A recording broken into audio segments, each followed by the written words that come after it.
like a garage. You'll have to turn it up for me because I don't. All right, so we're ready to go. Jimmy Lovinggood. All right. Tell me when. We're good?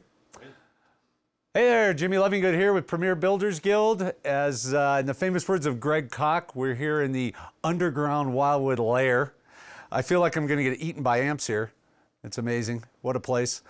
Very cool. Here with Roger Giffin. Giffin Guitars, also part of Premier Builders Guild. So Roger, why don't you tell us a little bit about yourself? Give us a little background on how Roger started in this business. Roger started in this business because he couldn't afford to buy the guitar that I was jonesing after when I was a kid, which was an SG.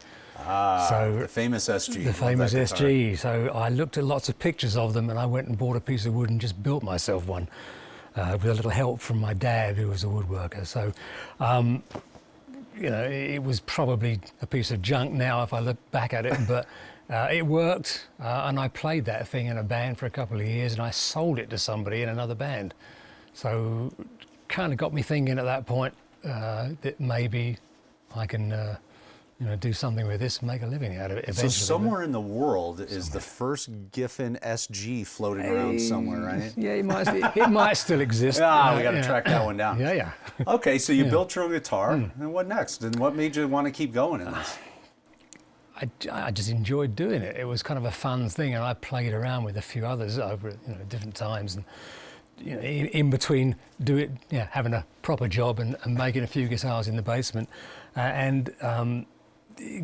what got me kind of really going properly was that I took a bunch of guitars that I built down to a concert in the town I was living in, because in those days you could just walk in and guitars under the arm and go and talk to the band. And it was these guys who were just starting out called ELO. Ah, ELO. ELO. Yeah. ELO. I think I know that. Yeah. And so I went in and showed this stuff to these guys, and Jeff Lynne was there, and he said, I'm happy with my guitar, what I got. He said, but I'll give you a phone number for my mate Roy Wood. So this Roy Wood, who used to be in The Move back in the 60s. So I went and chatted with Roy, and he had me build him a guitar, which was basically like a Gibson Flying V kind of thing, with 3 humbuckers on it. And he wanted it red and blue to match his suit. So 60s were a crazy time. 60s were crazy, yes. And Roy was a bit of a loony anyway, and he said, yeah, it's got to be red and blue. He had this suede suit, red and blue, so I did the top half red and the bottom half blue. So that was kind of my introduction to working for the name guys, and I guess I was hooked at that point. Yeah, yes. Well, and I know you've worked with a lot of big artists, and this is not the time to be humble, so tell us some of the guys you've worked with.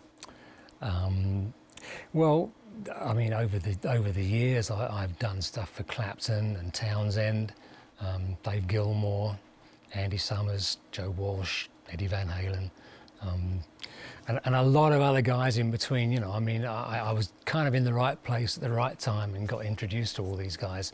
A few guys I think we've heard of, Pete Townsend. I think we've heard of those guys. Yeah, they did pretty well. You know. They did all right.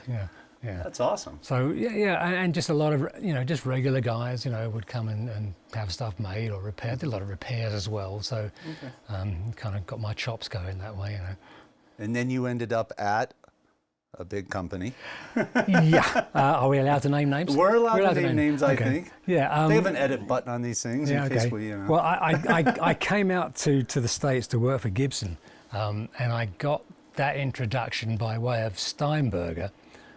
Because I designed a guitar for Mike Rutherford from Genesis, who was playing the Steinbergers at the time, the little square body ones, and he loved the guitar but didn't like the look of it.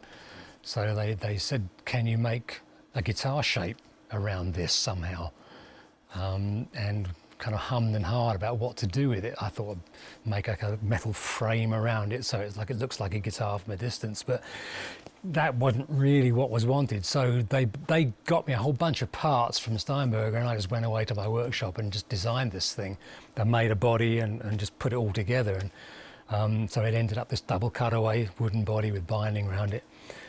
Mike loved it, took it on tour in the States, showed it to Ned Steinberger. So Ned called me up and said, this is perfect, this is what we want to build this. And out of that, I got offer from Gibson because Gibson owned Steinberger. Oh, okay. And at that point, I'd kind of had it with England. I just wanted to get out. So I came out here in 1988 and worked for Gibson for 5 years, which was quite an eye-opener. I learned a lot. And it's Good where and you bad. met Gene Baker. Yes, Mr. Baker. I was running this custom shop in LA pretty much on my own. And we kind of started to get a lot of work, and I asked the guys if we could take somebody else on because I just couldn't handle it. So I advertised for someone to come in and help, and among the guys that came in was this kid named Gene Baker, very enthusiastic. So I gave him a bunch of stuff to get on with and just see what he made of it, and it was pretty obvious straight away that the guy was good. Yeah. So the guy was good.